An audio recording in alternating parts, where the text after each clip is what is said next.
స్వామి, నన్ను క్షమించండి స్వామి. ఆయన్ని చూస్తుంటే నాకు పాపం అనిపిస్తోంది.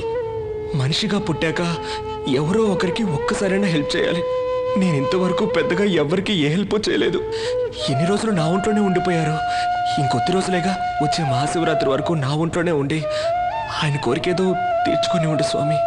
నువ్వనుకుంటున్నట్టు అదేవి అంత సులభమైన విషయం కాదు. నీ ప్రాణాలకి ప్రమాదం రావచ్చు. ప్రాణానికి ప్రమాదం రాదు స్వామి. ఏదైనా మంచి పని చేసేప్పుడు ఆ దేవుడే మనకు తోడుగా ఉంటాడు. స్వామి, ఈ విషయంలో నాకు హెల్ప్ చేయండి. ఇంట్లో వాళ్ళు అడిగితే నాకు పట్టిన దెయ్యం వదిలింది, వచ్చే మహాశివరాత్రి వరకు నన్ను డిస్టర్బ్ చేయొద్దని కొంచెం చెప్పండి స్వామి. మనిషికి మనిషే సాయపడని ఈ ప్రపంచంలో ఓ ఆత్మకి సాయపడాలనుకుంటున్నావే?